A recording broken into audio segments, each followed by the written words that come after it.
Abre tua Bíblia no livro de Hebreus. Carta de Paulo aos Hebreus. Puder me dar um pouco de som aqui mais, amado? Carta de Paulo aos Hebreus. Capítulo de número 10. Verso 37 e 38. Eu quero externar mais uma vez os nossos agradecimentos a você que nos honra com a sua presença. Obrigado, amado. É porque não temos retorno, os irmãos perceberam, não temos retorno, então a gente fica surdo aqui em relação ao assunto. Mas Deus vai providenciar 12 retornos para nós, pode crer. É assim que eu prego, é assim que eu creio, e é assim que nós estamos na presença de Deus. Amém? Quem diz amém? Amém. Pode esperar que esse retorno vai chegar. Eu quero te convidar, você que é visitante desta noite, sábado que vem, às 19h30, domingo que vem, às 8h30 da manhã, às 19h30, vamos estar em uma conferência aqui, aniversário desta congregação e aniversário de 7 anos da SAF, Sociedade Auxiliadora Feminina da nossa igreja. Você é nosso convidado, você é nossa convidada para estar aqui conosco, sábado às 19h30, domingo às 8h30 da manhã e às 19h30. Vai estar como preletor o pastor Gessé Abreu de Belo Horizonte. No domingo pela manhã e à noite, o quarteto Univoz da Casa de Oração de São Gabriel da Palha vai estar louvando aqui com a gente, em nome de Jesus. Teremos uma banda aqui nos acompanhando também no sábado de Mantena. Então eu creio que vai ser um momento de renovação para essa congregação e você é nosso convidado, em nome de Jesus. Amém? Amém. Carta aos Hebreus, capítulo de número 10, do verso 37 ao 38. Hebreus 10, 37 e 38 diz assim: porque ainda dentro de pouco tempo aquele que vem virá e não tardará. Porque ainda dentro de pouco tempo aquele que vem virá e não tardará. Todavia o meu justo viverá pela fé, e se retroceder, nele não se compraz a minha alma. Querida, é uma das cartas mais fenomenais da palavra de Deus. Em torno dessa carta gira várias discussões, porque ninguém sabe precisamente quem foi o autor desta carta. Alguns vão dizer que foi Priscila, esposa de Áquila, outros vão dizer que foi Lucas, outros vão dizer que foi Epáfras, outros vão dizer que foi Apolo. Aqueles mais ousados vão falar que foi Paulo, mas nós não temos base nenhuma, nem fundo histórico, para dizer quem foi que escreveu essa carta. Ela é uma carta anônima. Ninguém sabe quem escreveu os Hebreus. Você pode ver que quando você abre lá, não tem autor. Mas essa carta me chama muito a atenção. E é interessante que é difícil Deus me dar a pregação em Hebreus. Mas quando Deus também resolve dizer assim, eu vou te usar em Hebreus, segura aí que Deus tem uma palavra no seu coração nessa noite.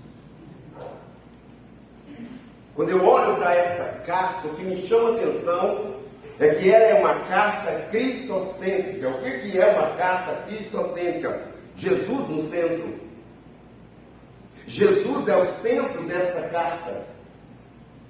E já abrindo um parêntese para os nossos dias atuais, estamos precisando de cartas cristocêntricas nos púlpitos das nossas igrejas. Porque às vezes a gente abre a Bíblia e pega um texto e prega ele. Por exemplo, se eu abro a palavra de Deus e vou pregar sobre Davi, começo pregando sobre Davi e termino pregando sobre Davi, a minha mensagem foi bíblica na verdade, mas ela não foi cristocêntrica, porque não foi Davi que morreu por mim. Então a minha mensagem, a sua mensagem tem que ser bíblica e cristocêntrica. Você tem que basear aquilo que você vai pregar na Bíblia, mas ela tem que falar de Jesus, porque Jesus é o centro da Bíblia. Quando nós olhamos para o capítulo 1 desta carta, do verso 1, depois do capítulo 2, verso 18, nós vamos ver o autor desta carta dizendo que Cristo é superior aos anjos. Ele já começa desde o capítulo 1, mostrando que Jesus é superior aos anjos. E volta e meia a gente vê gente na igreja dizendo: ei Gabriel, desce aqui. Ei Miguel, vem aqui. Ei não sei lá que, vem aqui. Não, eu tenho que convidar Jesus para estar presente. Não é Gabriel, não é Rafael, sei lá quem é. Porque o centro da palavra de Deus é Jesus, não é anjo. Então ele já começa dizendo: Cristo é superior aos anjos. Quando chega no capítulo 3, verso 1 e capítulo 4, verso 13, ele vai dizer que Cristo é superior a Moisés. Ei, Moisés foi um homem de Deus. Ele está dizendo: Moisés foi um homem de Deus, mas Jesus é maior do que Moisés.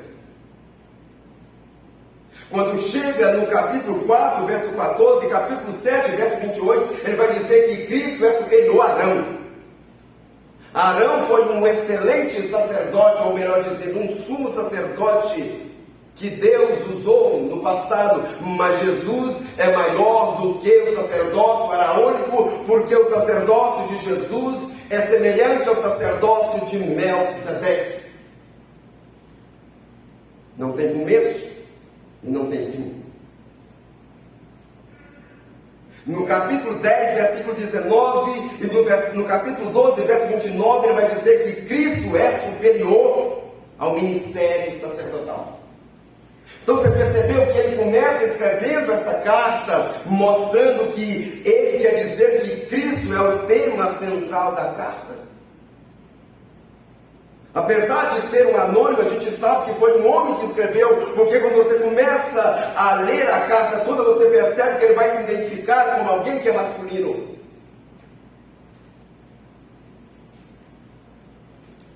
Mas será que ele tem razão?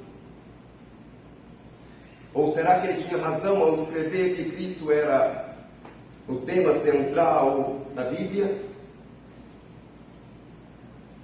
Eu digo para você que esse homem tinha toda a razão. O Espírito Santo soprou na mente deste homem essa carta para mostrar para ele que Cristo era o tema e sempre será o tema central das Escrituras. Desde Gênesis até Apocalipse, Jesus é mostrado como o tema central da Bíblia. Quando nós olhamos para Gênesis, no capítulo 3, versículo 15, ele é apresentado como descendente da mulher. Quando nós olhamos para Êxodo, no capítulo 12, do verso 1 ao 5, ele é apresentado como cordeiro pascal. Quando nós olhamos para Levítico 4, 13 e 11, ele é o sacrifício perfeito. Quando nós olhamos para número 20, verso 7, número 21, capítulo 9, ele é a nossa cura e a nossa rocha ferida. Quando nós olhamos para Deuteronômio 18, 22, ele é o verdadeiro profeta. Quando nós olhamos para Josué 5, verso 13, ele é o capitão dos exércitos celestiais.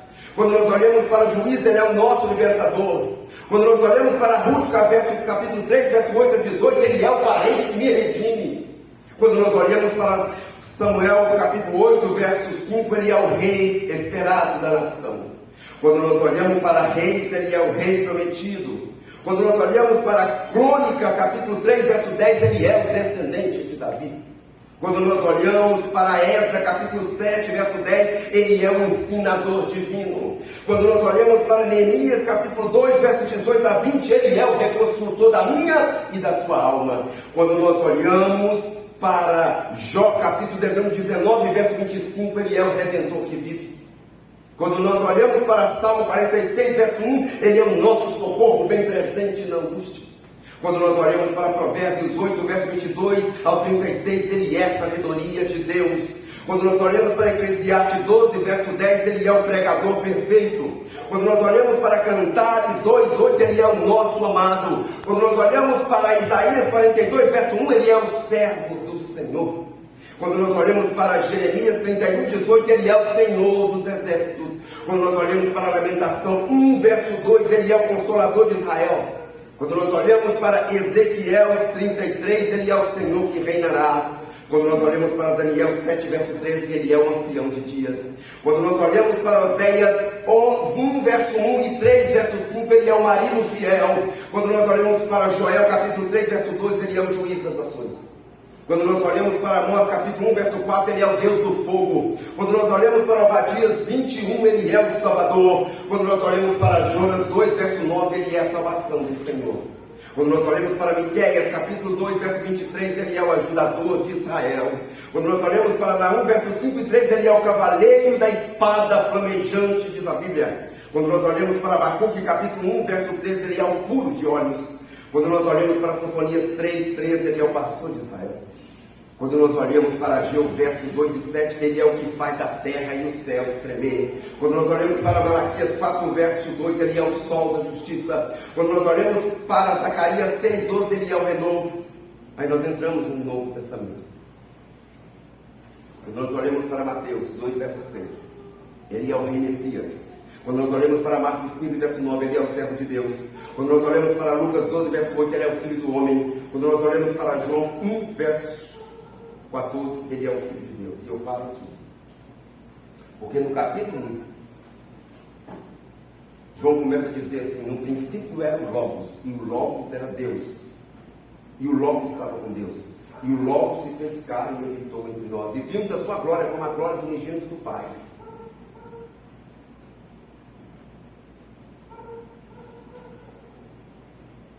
Mas quando nós olhamos para o capítulo 2, ele é apresentado como aquele que transforma. Quando ele transformou algo em tudo. Quando nós olhamos para o capítulo 3, ele é apresentado como aquele que ensina, quando ele está ensinando Nicodemos.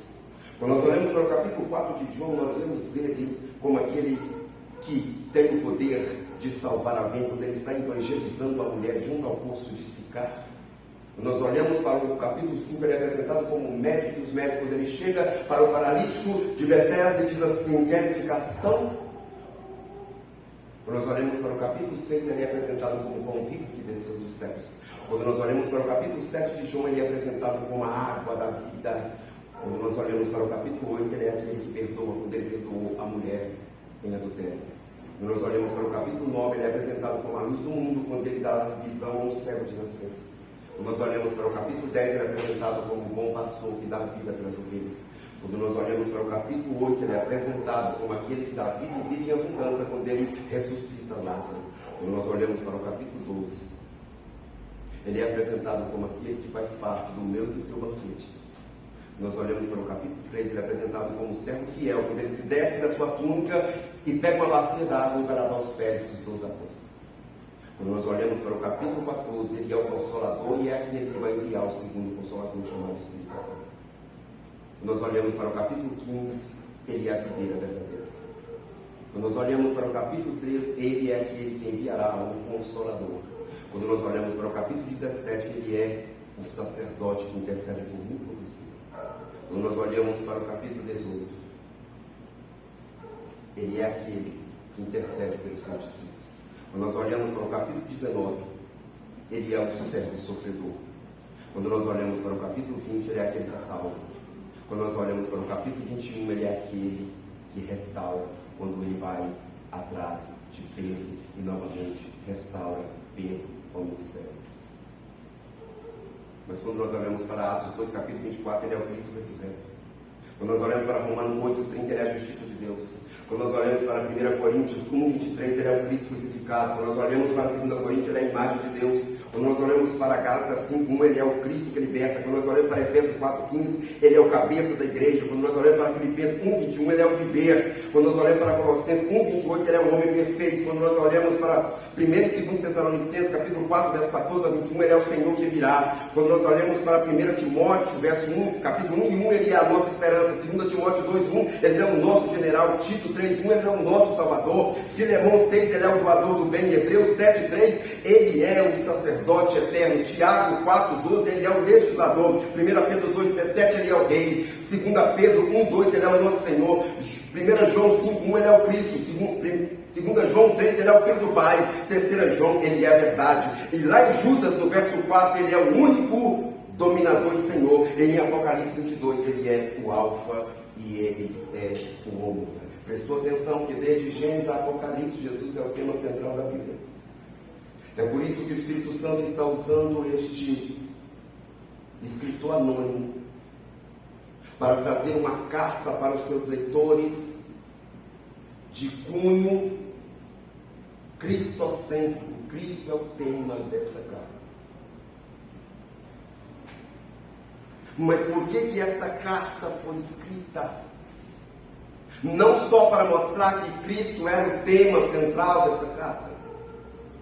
Esta carta foi escrita para trazer exortação e consolação.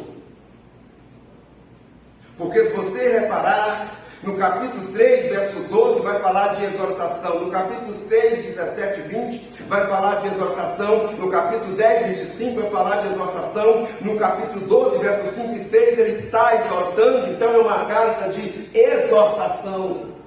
Ao mesmo tempo que é uma carta onde Cristo é o tema central, ao mesmo tempo onde é uma carta que exorta os seus ouvintes leitores, é uma carta de consolação. Consolar o quê? Consolar para quê? O porquê que ele dirigiu essa carta? A quem ele dirigiu essa carta? Esta carta foi dirigida para os hebreus dispersos nas perseguições. Aquela perseguição que você já leu lá em Atos, capítulo de número 8, quando Deus permite uma perseguição e culmina na morte de Estevão. Essa perseguição foi aumentando, até que Deus vai usar o escritor dos hebreus para escrever uma carta de exortação e uma carta de consolação para aqueles que foram dispersos por causa da perseguição. É interessante que hoje, por qualquer coisa banal, nós já dissemos às vezes, eu não vou mais na igreja. Minha vida está toda bagunçada, não estou legal. Por qualquer coisinha, e são coisas banais. Eu não estou falando aqui de dor de cabeça. Eu não estou falando aqui de dor de barriga. Eu não estou falando aqui de dor de ouvido ou dor de dente. Eu estou falando dos 10 terríveis imperadores que lançaram uma perseguição ferrenha contra a igreja. A história vai dizer o nome deles: Nero, Domiciano, Trajano, Adriano, Marco Aurélio, Sétimo Severo, Maximiano, Décio Valério e Diocleciano. A história diz que quando um desses imperadores queimava os crentes na fogueira da Inquisição, ele jogava as cinzas para cima e gritava: escapa agora, crente, eu quero ver você escapar. Estou falando de perseguição que culminava na morte. Essa carta está sendo escrita para consolar esses cristãos. Esta carta está sendo escrita porque muitos desses cristãos estavam pensando em voltar novamente para um ritual judaico, porque no ritual judaico não havia perseguição. E é um conselho nesta noite: se você pensa que vir para a presença de Deus, você vai estar isento de lutas, de tribulações, eu vou frustrar você nesta noite. Pode até aumentar, mas tenha uma certeza, o Consolador fiel vai estar com você em todos os momentos da sua vida. Porque foi Ele que prometeu. E Ele não é homem para que minta, nem filho do homem para que se arrependa. Esta carta foi escrita para mostrar que Jesus é o tema central do Evangelho. Esta carta foi escrita para dar certeza e convicção a esses irmãos que estavam passando por tribulações. Estou falando de tribulações. Porque ser crente hoje é status. Vou repetir. Ser crente hoje é status. Hoje você ganha até pseudônimo. E aí, profeta? E aí, profetiza? E aí, apóstolo? E aí, apóstolos? E nem se existe isso nos dias atuais, porque a minha Bíblia não diz que não tem, não. Hoje você ganha até título quando você vem para a igreja. Mas naquele tempo, se a sua Bíblia estiver aberta aí, vem comigo. Vou te mostrar o que ganhava quando a gente vinha caminhar com Jesus. Olha o verso 32. Lembrai-vos, porém, dos dias anteriores. Hebreus 10, 32. Lembrai-vos, porém, dos dias anteriores em que, depois de iluminado, sustentaste grandes lutas e sofrimentos. Ora, exposto como em espetáculo, tanto de opróbrio quanto de tribulações, ora, tornando-vos co-participantes com aqueles que deste mundo foram tratados.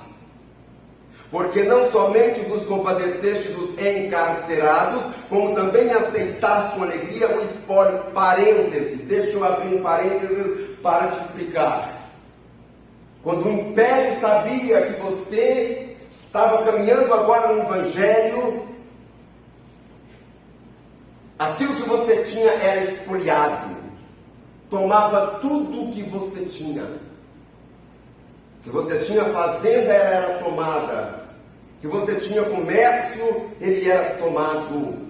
Se você tinha nome na sociedade, o seu nome ia para a lama. Você não podia nem importar e nem exportar. Você não tinha mais nome na sociedade, você não podia mais barganhar no Estado, você não podia mais vender e nem comprar.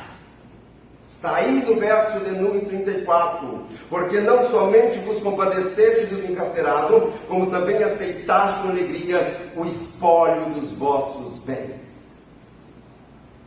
Ser crente no tempo dessa carta aqui era perder tudo. E aí, caminhar com Jesus no tempo que essa carta foi escrita, era perder o nome na sociedade,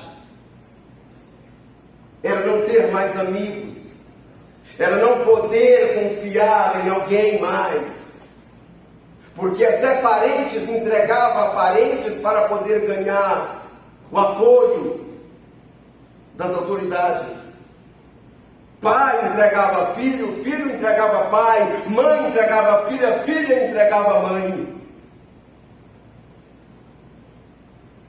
Mas olha o que ele vai dizer no final do verso 34: tendo ciência de possuir de vós mesmo patrimônio superior e durável. Só que eles começaram a questionar: será que está valendo a pena? Será que está valendo a pena? Não é assim às vezes quando a gente vem para o Evangelho? Não é assim às vezes quando a gente vem seguir a Cristo? A gente começa a dizer: quando eu estava lá fora, bebendo todas, fumando tudo, eu não tinha problema nenhum. Você não tinha problema mesmo, porque você era do lado dele. Então você sendo do lado dele, ele não vai fazer nada. É por isso que quando estava do lado de lá, não tinha perseguição. Porque a gente precisa entender que quando eu estou em cima do muro, eu preciso entender uma coisa. No Evangelho, na vida espiritual, não existe meio termo. Não, eu não vou decidir nada. Eu não vou decidir nem do lado do inimigo, nem do lado de Deus. Eu vou ficar em cima do muro. Não existe meio termo no Evangelho. Ou você é, ou você não é. Ou você é quente, ou você é frio. Morno, Deus vomita. E eles começaram a querer, a ter desejo de voltar a praticar aquilo que a lei exigia nos rituais. Então esse homem está sendo usado por Deus para falar que Jesus é maior do que os rituais. Deixa eu te explicar que no momento que essa carta foi escrita, ainda se oferecia sacrifício. Ele vai deixar bem claro isso no capítulo 10, a partir do verso 1 até o 3. Porque o templo foi destruído no ano 70. Então tudo indica que essa carta foi escrita antes do ano 70. Quando você confere aqui no capítulo 10, verso 1 e 3, ainda se fazia sacrifícios.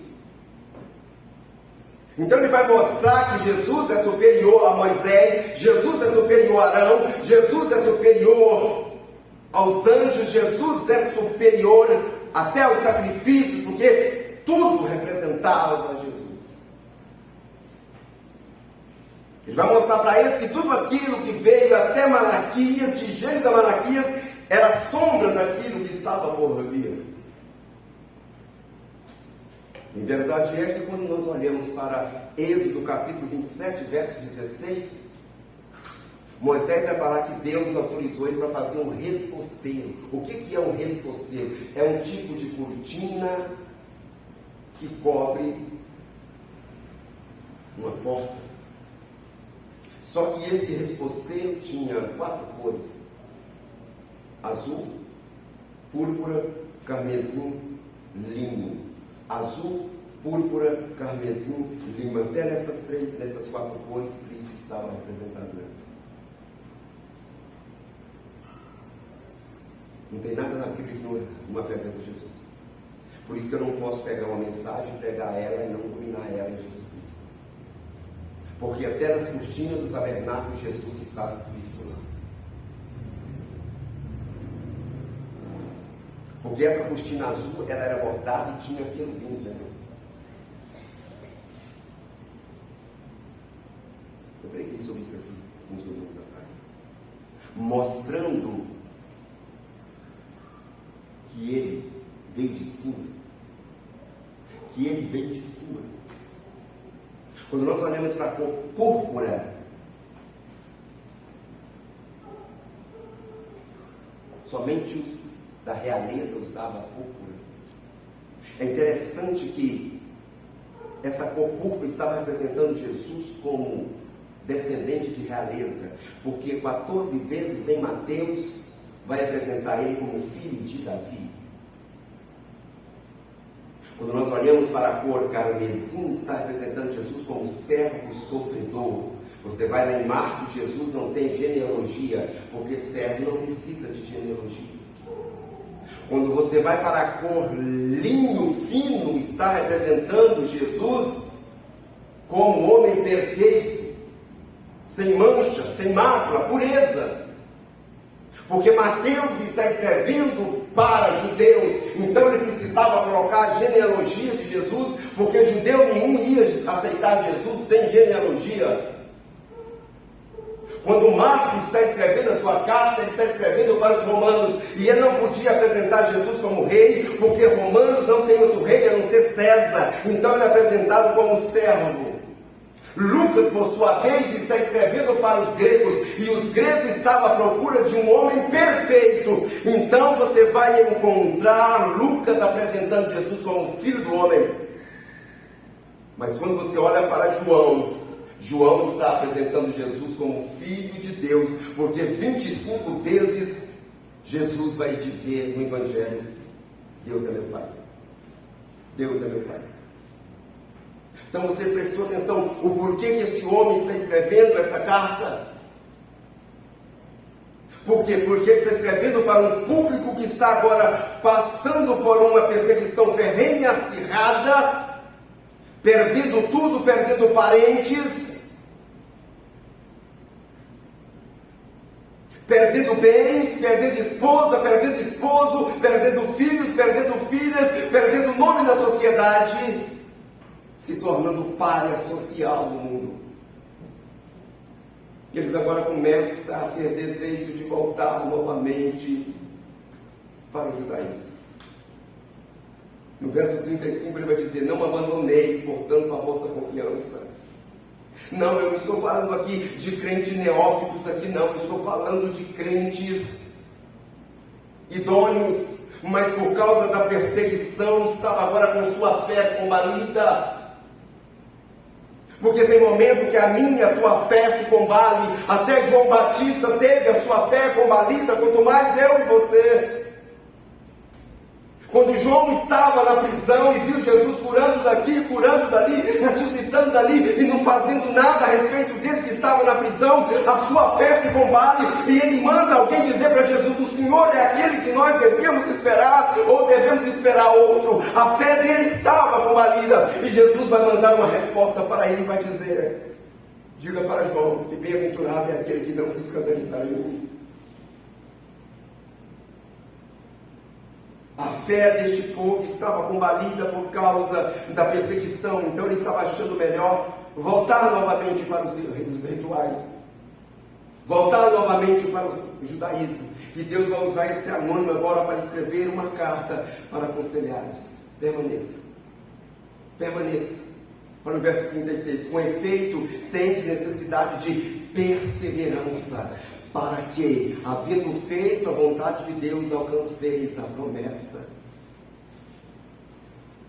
Porque, havendo feito a vontade de Deus, alcanceis a promessa. E Ele vai dar agora uma certeza para ele de que aquilo que eles estavam passando não seria em vão. Quando chega no verso 37, ele vai dizer: porque ainda dentro de pouco tempo. Isso aí é momentâneo. Essa luta o que ele está dizendo, essa luta é momentânea, essa luta é passageira, isso vai passar. Por mais que você esteja cerrado pelo meio, por mais que você esteja queimado vivo, por mais que você seja crucificado, por mais que você seja lançado aos leões e esfaimado no Coliseu, espere só um pouquinho de tempo, porque o que tiver de vir virá, e ele não vai tardar. Será que essa palavra não serve para mim e para você nesta noite? Está passando por lutas, por adversidades, por tribulações, por provações, e a sua fé está se combalindo e se perguntando para Deus: até quando, até quando? Ei, Deus tem uma resposta para você nesta noite: dentro de pouco tempo aquele que vem virá.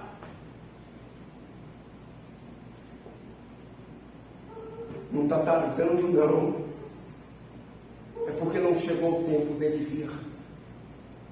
Não está tardando não, porque não chegou o tempo dessa prova terminar. Não está tardando não, porque não chegou o tempo de dizer para essa enfermidade que te assola: basta, porque não tem nenhuma enfermidade que suporta o poder da sua palavra.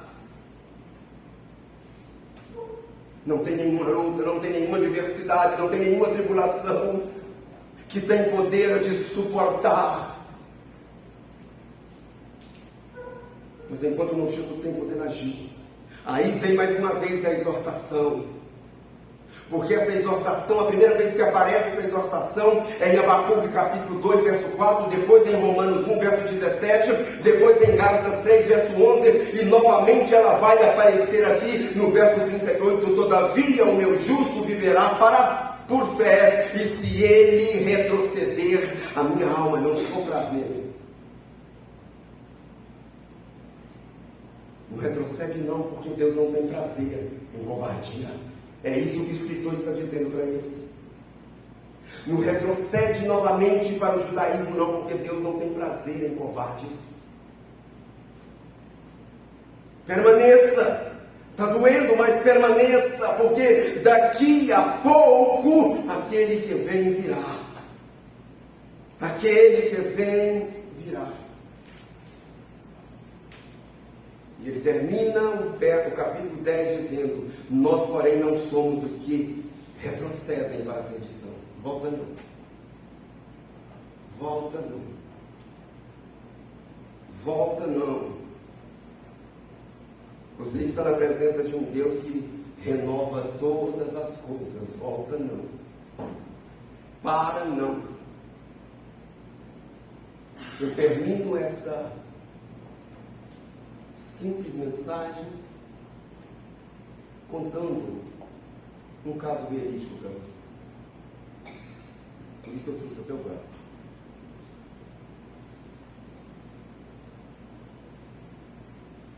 Uma irmã foi diagnosticada com uma doença terminal. Tinha poucos meses de vida. Ela chama o seu pastor na casa dela disse para ele assim: pastor, eu quero conversar com o senhor porque eu fui diagnosticada com uma doença terminal e tenho poucos meses de vida. E eu queria conversar com o senhor sobre o meu funeral. Eu quero ser vestida com aquele vestido tal, aquele que está ali. Eu quero que o senhor pede a equipe de louvor para cantar o hino tal e o hino tal, quando o senhor estiver fazendo um ofício fúnebre. Eu quero que o senhor leia aquela passagem tal e aquela tal. Eu quero ser enterrada com a minha Bíblia, pastor. Aquela de capa surrada, essa aqui que está perto de mim, aqui, ó, que está com as folhas amarrotadas e capa surrada de tanto eu examinar. E antes, quando o pastor estava se levantando e confirmando, pode ter certeza, irmã, a gente vai cumprir o seu desejo. Eu disse: espera aí, pastor, ainda tem mais uma coisa. Eu quero que no meu caixão o senhor coloque um garfo na minha mão direita. O pastor ficou petrificado com aquilo. Ele voltou para ela e disse assim: irmã, eu compreendo o vestido, eu compreendo a Bíblia no caixão, eu compreendo os louvores, eu compreendo as passagens bíblicas, mas eu não estou entendendo o porquê do garfo. E ela disse para ele: pastor, é o seguinte, o senhor lembra, não precisa nem eu relatar, mas me permita, quantos banquetes eu participei na nossa igreja, o senhor sabe disso. O senhor sabe que eu era assíduo, eu só não ia quando estava sentindo muitas dores.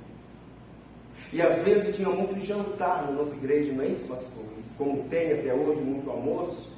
E quando a gente almoçava, o senhor lembra que alguém gritava lá da cozinha: guarde o seu garfo. E a gente sabia que dali a pouco ou um sorvete estava por vir, ou uma torta estava por vir, ou um pudim estava por vir. A gente sabia que o melhor estava por vir. Eu sei, pastor, que muita gente vai estar beirando o meu caixão e vai perguntar para o Senhor o porquê do garfo na minha mão direita. Eu quero que o Senhor fale para eles em alto e bom som que eu parti dessa terra crendo que o melhor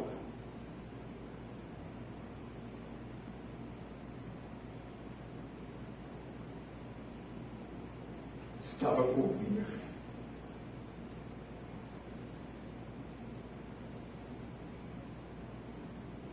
O que esse escritor está dizendo aqui é o seguinte: desista não, guarda o teu garfo.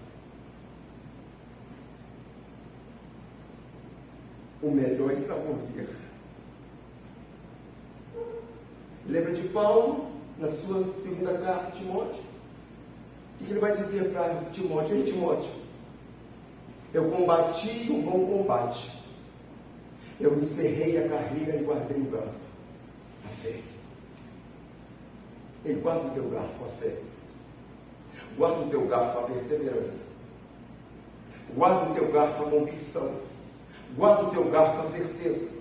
Guarda o teu garfo, a plena confiança de que tem galardão.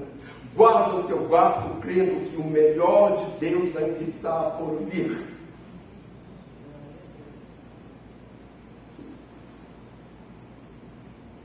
Se você me perguntar: Marcos, nós já estamos vivendo no reino, eu vou te dizer: nós já estamos vivendo no reino desde o dia que Jesus pisou nessa terra, mas a plenitude do reino ainda não.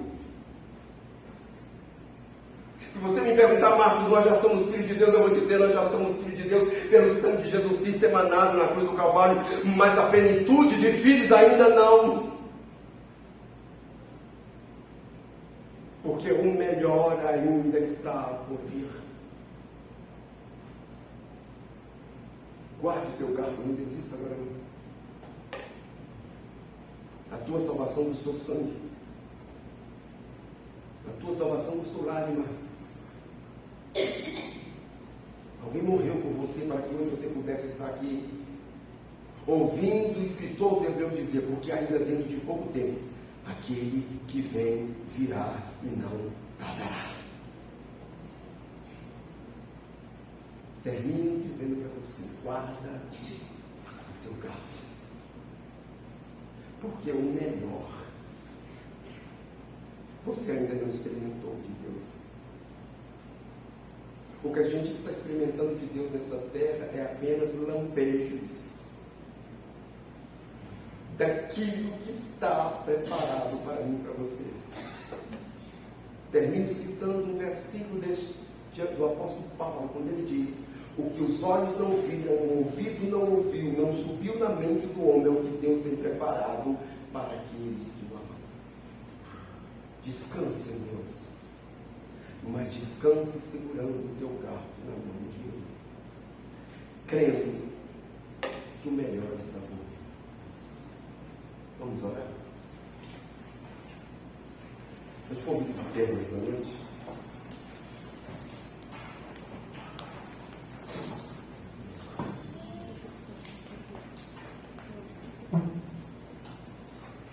Obrigado pela tua palavra. Obrigado pela exortação e pelo conforto da mesa. Ajuda-nos a cada dia a estribarmos daquilo que nós encontramos na tua palavra. Eu sei que os dias são difíceis, temos perda, como a irmã Luciléia, Deus, perdeu a sua mãe.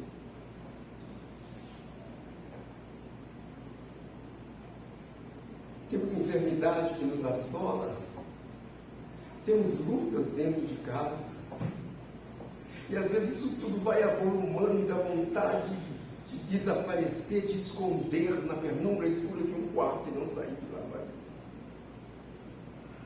Mas quando nós olhamos para a tua palavra, nós encontramos promessas como essa. Espere só um pouquinho de tempo. O que tiver de vir virá, e não tardará. Nós sabemos que um dia vai haver um descanso para aqueles que esperam em ti. Mas enquanto isso não aconteça, dá-nos força para vencer as intempéries da vida. Em Deus, seja o timoneiro do nosso barco. Ó Cristo, seja o capitão dessa embarcação, que muitas das vezes as procelas vêm, bate de um lado, bate do outro, as ondas bravias tentam nos afogar. Mas uma coisa eu sei, o Senhor vai se levantar e vai fazer cessar. Ajuda a gente a vencer. A cada família aqui representada, a cada visitante que o teu Espírito impulsionou para estar aqui nesta noite. Renova, fortaleça da graça. Despede de nós agora. Ou despede-nos, melhor dizendo, não da tua presença, mas de volta aos nossos lares. Nos dando um sono reparador, uma segunda-feira na tua presença. E nos ajuda a vencer esse mês que se inicia. Ser conosco nessa festa que vai ser realizada aqui, ó Deus, 11 e 12 deste mês. Aquele que vai pregar, aqueles que vão louvar. Nos ajuda a te entregar o de melhor que nós temos. É no nome de Cristo Jesus que nós te oramos. É nesse nome santo e eterno que nós te agradecemos. Amém, amém e amém.